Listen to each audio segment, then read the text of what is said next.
Assalamualaikum warahmatullahi wabarakatuh. Selamat datang kembali dalam mata kuliah Manajemen Teknik, dan kali ini saya Andi Moklau akan memperlihatkan Anda tentang rekrutmen dan motivasi, karena ini juga salah satu hal yang penting sekali di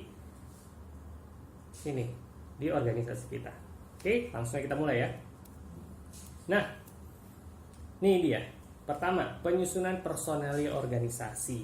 Nah, kita lihat ini. Kita sebagai sumber daya, sumber daya terpenting dalam suatu organisasi adalah sumber daya manusia. Ya enggak? Orang-orang yang memberikan tenaga, bakat, kreativitas, dan usaha mereka pada organisasi itu merupakan sumber daya terpenting dalam suatu organisasi. Penyusunan personalia ini memungkinkan untuk fungsi manajemen yang berkenaan dengan penarikan atau rekrutmen, penempatan, pemberian latihan, dan pengembangan organisasi anggota organisasi lainnya. Kemudian, proses penyusunan personalia atau staffing process merupakan serangkaian kegiatan yang dilaksanakan secara terus-menerus untuk menjaga pemenuhan kebutuhan personalia organisasi dengan orang-orang yang tepat dalam posisi yang tepat dan juga waktu yang tepat. Ya, seperti organisasi kita kemahasiswaan, kita pasti butuh rekrutmen. Karena apa? Kita akan terus bergulir. Ya enggak? Sementara kebutuhan itu kadang semakin bertambah, dan juga karena ada pergantian dari kita semua, kita tidak selamanya ada di situ, maka kita membutuhkan penyusunan dari rekrutmen tersebut. Nah, fungsi ini dilaksanakan dalam dua tipe lingkungan yang berbeda ya. Kalau Anda melakukan rekrutmen itu dilakukan dengan dua kode organisasi. Yang pertama diambil dari lingkungan eksternal atau lingkungan luar. Yang kedua diambil dari lingkungan internal atau dari dalam sendiri. Oke. Nah, kenapa kita bilang eksternal dan internal? Terkadang apabila kita membutuhkan orang tertentu untuk mengerjakan suatu bagian tertentu, kita bisa memanfaatkan orang-orang internal, nggak? Jadi kita tidak perlu mengambil dari eksternal atau dari luar. Nah, berikut adalah langkah-langkah proses penyusunan personalia atau rekrutmen tersebut. Yang pertama, kita harus merencanakan sumber daya manusia apa. Tentunya dalam organisasi Anda, rencanakan apa yang dibutuhkan nih. Bagian-bagian apa yang kita butuhkan, orang-orang seperti apa yang kita butuhkan dalam organisasi kita. Yang berikutnya adalah kita melakukan rekrutmen. Kemudian habis itu kita lakukan seleksi, benar nggak? Kita ada seleksi, ada screening dan lain-lain. Lalu setelah menemukan orang yang tepat, kita melakukan pengenalan dan orientasi. Ya nggak? Seperti kalian kalau misalnya ini ketika nanti kalian sudah lulus kuliah, pasti ketika diterima suatu perusahaan pasti ada OJT namanya, ada auto on job training atau orientasi lainnya. Sedangkan ketika Anda masih mahasiswa juga pasti kan ada pelatihan-pelatihannya juga, orientasinya, ya enggak? Maba. Oke, lalu setelah kalian mengikuti orientasi, perkenalan perusahaan, Anda pasti akan mengikuti pelatihan dan pengembangan. Ketika Anda masuk dalam suatu manajemen atau kan ketika nanti Anda bekerja, mungkin Anda jika masuk ke dalam suatu perusahaan, mungkin hanya sekitar 3 hingga 5 tahun Anda bekerja di lingkungan Anda sesuai dengan background pendidikan Anda. Kemudian nanti pasti akan berkembang, pasti personalia akan melihat atau SDM dari perusahaan Anda bekerja akan melihat Anda cocoknya di mana. Maka nanti Anda akan diberikan pelatihan-pelatihan dan pengembangan sesuai dengan perkembangan Anda dalam bekerja. Kemudian ada penilaian, penilaian pelaksana kerja. Nah, ini dinilai nih, setiap tahun pasti ada dinilai nanti, ada namanya DP3. Jadi kinerja Anda nanti akan dinilai. Berikutnya pemberian balas jasa, pemberian balas jasa dan penghargaan. Tentunya ini terkait dengan bonus-bonus yang Anda akan dapatkan dan lain-lain. Oke. Lalu kemudian ada perencanaan dan pengembangan karir. Nah, perencanaan pengembangan karir ini seperti promosi jabatan Anda, demosi atau lateral dan lain-lainnya. Nah, penentuan kebutuhan jabatan. Kita lihat langkah-langkahnya. Penentuan kebutuhan jabatan itu merupakan tujuan-tujuan dari penentuan tujuan dan rencana dari organisasi kita. Lalu kita ada penentuan spesifikasi jabatan. Lalu kita mengestimasi jumlah karyawan total yang dibutuhkan selama periode tertentu di masa yang akan datang. Jadi kalau kita rekrutmen, kita harus melihat ke depan. Kira-kira kita melakukan rekrutmen ini jangan sampai kita kelebihan atau kekurangan karyawan. Jadi harus kita bisa estimasi jumlah karyawan yang akan kita ambil.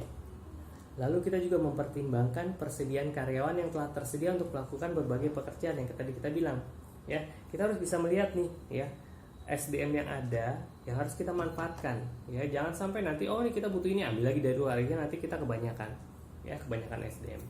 Nah, ini dia nih, ada sumber penawaran personalia dari kawasan eksternal maupun internal. Ya, kalau eksternal kita bisa dapatkan dari lamaran pribadi, dari organisasi buruh, kantor penempatan kerja, dari sekolah-sekolah kayak kita, ya kan, kayak dari kampus-kampus, ya, perusahaan pesaing, ya, perusahaan pesaing juga bisa loh. Jadi kita lihat, nih kayaknya dia bagus nih kerja sama kita bisa rebut dia, ya enggak. Lalu migrasi dan imigrasi. Sementara kalau dari internal, ya, kita bisa melakukan rollingan dari promosi jabatan, bisa transfer antar bagian atau penataan lagi. Oke. Nah, berikutnya kita lihat penarikan atau rekrutmen personalia, ya. Rekrutmen, ya, ini merupakan pencarian dan penarikan sejumlah karyawan yang potensial yang akan dileksi untuk memenuhi kebutuhan sehari-hari, ya. Metodenya bisa kita lihat, ya. Yang pertama bisa mengiklankan. Anda kalau iklan pasti iklannya melalui Instagram dan lain-lain, ya. Rekrutmen misalnya laboratorium apa membutuhkan asisten, nah seperti itu. Yang kedua ada rekomendasi, ini rekomendasi juga bisa, ya enggak. Jika Anda baik dalam kuliah nanti, Anda bisa direkomendasikan sama teman Anda atau sama dosen Anda. Ini bagus nih kerjanya nih, ini bisa direkrut oleh perusahaan kalian atau perusahaan Anda. Ada juga rekrutmen melalui lembaga pendidikan, ya, kayak kita nih kan, kita punya CDC, ITPLN, ya, Career Development Center, ya, di mana berbagai institusi bekerja sama dengan pihak kampus untuk penyaluran tenaga kerjanya, atau juga kantor penempatan tenaga kerja, bisa juga dari serikat buruh, juga bisa kita searching dari internet. Nah, lalu seleksinya seperti apa? Seleksi setelah kita melakukan perekrutan, kita seleksi, ya, kita memilih seseorang tertentu dari sekelompok karyawan yang berpotensial untuk merasakan suatu jabatan. Nah, seleksinya ada prosedurnya, ya, macam-macam sih. Setiap perusahaan atau setiap organisasi berbeda-beda tergantung dari Anda. Ini secara umum, ya. Pertama pasti ada wawancara. Kita dipanggil untuk mengolah lebih dalam lagi apakah dia cocok atau tidak, pengalamannya seperti apa, sehingga nanti ketika bekerja sama kita, orang itu sudah sanggup bekerja, ya. Pengumpulan data pribadi juga kita lihat, ya nggak, data pribadi dari CV. Di situ CV kelihatan nih dia aktif atau tidak, dia punya keahlian apa dan lain-lain. Lalu kita uji, ya nggak. Kalau di kampus ini kita ujinya, kalau dosen kita uji dia ada namanya micro teaching, dia bagaimana harus mengajar, ya. Lalu kita lakukan wawancara kembali, baru kita periksa referensi dari prestasinya tersebut, kita olah, kita wawancara lagi. Jadi pasti kalian kalau mengumpulkan CV jangan sampai sembarang untuk menaruh apapun yang dalam CV Anda, karena nanti akan diwawancarai, ya, di cross check lagi. Lalu ada juga pemeriksaan kesehatan, ya, kalau di PLN juga ada pemeriksaan kesehatan, lalu keputusan pribadi, dan juga setelah itu kita adakan orientasi jabatan. Kemudian metode latihan pengembangannya, yang pertama ada OJT atau on job training, ya. Di dalamnya ada coaching, ya, juga ada planned progression, ya. Lalu ada rotasi jabatan, ada penugasan sementara, juga ada penilaian prestasi. Nah, kalau off job training, ya, ini ada program-program pengembangan eksekutif yang kita berikan, ya. Lalu ada latihan-latihan dalam laboratorium dan juga pengembangan organisasi, ya. Ada juga pemberian kompensasi, ya. Pemberian kompensasi ini adalah, ya, kompensasi, ya, ini merupakan pemberian kepada karyawan untuk pembayaran finansial sebagai balas jasa untuk pekerjaan yang dilaksanakan dan sebagai motivator untuk pelaksanaan kegiatan di waktu yang akan datang. Ngerti nggak? Kompensasi adalah kayak seperti bonus, ya nggak? Ketika sudah melewati suatu tahapan tertentu atau dia bekerja pada segmen tertentu, nanti akan diberikan kompensasi, ya. Penentuan kompensasi berdasarkan dari kesediaan membayar, perusahaan mampu nggak bayar. Yang kedua, kemampuan membayar, ya. Lalu persyaratan pembayaran juga. Kemudian ada pembentukan pembayaran dari upah harian, gaji tetap atau mingguan, dan juga ada upah intensif ini termasuk bonus dan juga komisi. Nah, ini terkait dengan motivasi. Nah, motivasi pasti Anda butuh motivasi, ya nggak? Motivasi Anda untuk belajar, motivasi Anda nanti untuk bekerja. Kita lihat motivasi itu apa sih? Ingat, motivasi merupakan keadaan dalam pribadi seseorang yang mendorong, ya, keinginan individu untuk melakukan kegiatan-kegiatan tertentu untuk mencapai tujuannya. Itu motivasi untuk tujuan kita, ya. Kita motivasi kita untuk makan di suatu restoran pasti ada. Oh, kita maunya nyaman. Oh, kita mau yang enak tuh. Oh, kita mau yang pedas, pasti menentukan itu. Itu adalah motivasi kita untuk menentukan sesuatu. Nah, ada beberapa pandangan tentang motivasi, ya. Yang pertama model tradisional, ada model hubungan manusiawi, ada juga model sumber daya manusia. Kita lihat, ya. Model tradisional. Dalam tradisional motivasi seperti ini. Bekerja pada dasarnya tidak disukai banyak orang, makanya ini pasti banyak timbul kaum rebahan. Ya enggak? Yang kedua, jarang yang dapat menangani pekerjaan yang sifatnya memerlukan kreativitas, ya, disiplin dan pengendalian diri. Ini tradisional. Jadi apa? Orang-orang tuh jarang yang dapat menangani pekerjaan yang seperti itu. Karena apa? Kalau zaman sekarang, ya, kita harus memerlukan kreativitas, disiplin dan juga pengendalian diri. Jadi apa? Ketika dalam bekerja kita mampu bersosialisasi dengan baik. Berikutnya, manajer harus mengawasi dan mengendalikan bawahan.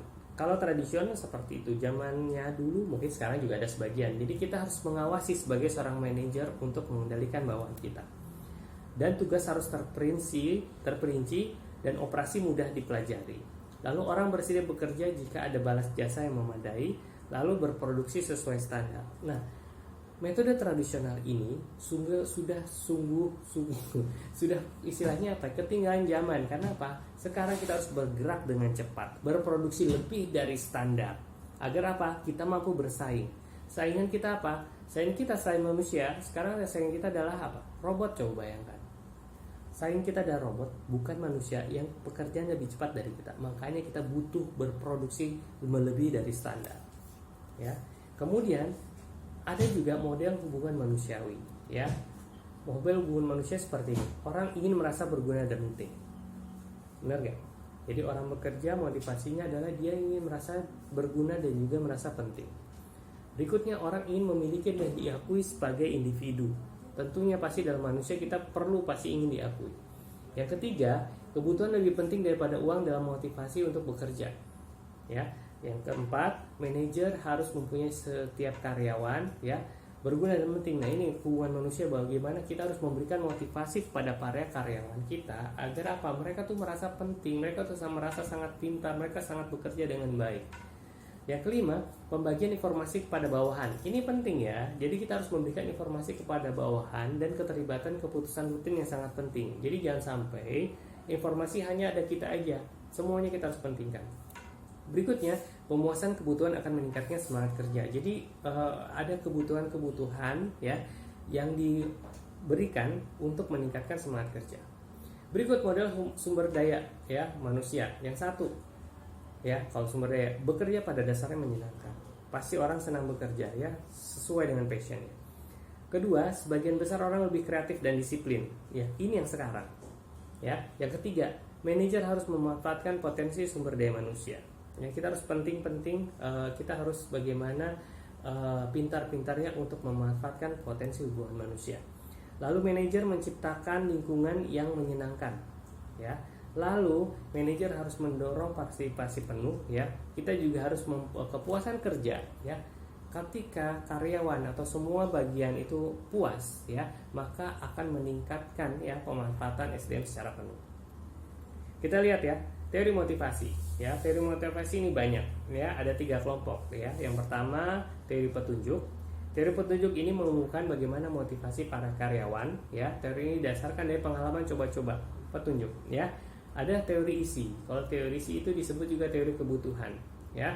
Di mana teori kebutuhan ini Anda harus baca sendiri, ya. Anda harus baca sendiri teori kebutuhan, ya.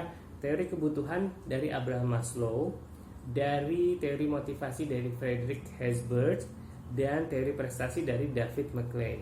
Ya, ini yang harus Anda ketahui, ya. Baca sendiri.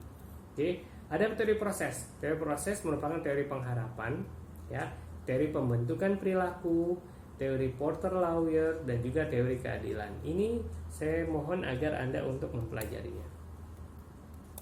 Berikutnya, teori hierarki kebutuhan Maslow. Kita lihat di gambar, ya. ada aktualisasi diri, ada harga diri, sosial, keamanan, fisiologi. Nah, ini merupakan teori hierarki kebutuhan Maslow yang semakin lama harus semakin meningkat. Ya, saya akan jelaskan. Ya, yang pertama dari tingkatan tinggi ke tingkatan rendah. Yang pertama kebutuhan aktualitas diri. Jadi pemenuhan diri. Jadi apa? Penggunaan potensial diri kita, aktualisasi diri kita bahwa kita bisa mengerjakan sesuatu. Ya, yang kedua kebutuhan akan harga diri. Contohnya status kedudukan. Ya, ada bekerja pasti ada prestasi dan membutuhkan penghargaan dan juga kehormatan harga diri Anda. Kebutuhan sosial juga. Ya, dalam pekerjaan ada motivasi kebutuhan sosial. Contohnya cinta, persahabatan dan lain-lainnya pertemanan. Kita membutuhkan dengan kebutuhan sosial.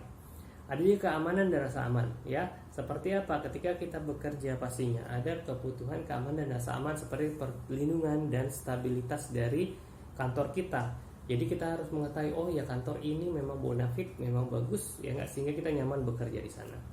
Lalu ada kebutuhan fisiologi. Kebutuhan fisiologi seperti makan, ya, minum, perumahan, istirahat, ini merupakan kebutuhan fisiologi. Nah, ini merupakan teori hierarki kebutuhan dari Maslow.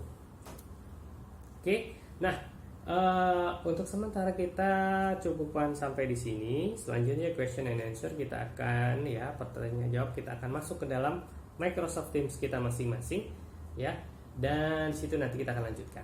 Oke, saya rasa sekian dulu dari mata kuliah kita manajemen teknik, ya, dari Institut Teknologi PLN bersama saya Pak Pulau. Nanti kita akan lanjut lagi di Teams. Oke, presensi silakan langsung di bawah, isinya silakan. Minggu lalu sedikit banget yang melakukan presensi, silakan langsung di kolom komentar, name spasi nama. Baik, sekian dari saya. Mohon maaf jika ada hal yang kurang berkenan. Terima kasih atas perhatian Anda. Selamat menunaikan ibadah puasa. Wabillahi taufiq wal hidayah. Wassalamualaikum warahmatullahi wabarakatuh. Sampai jumpa.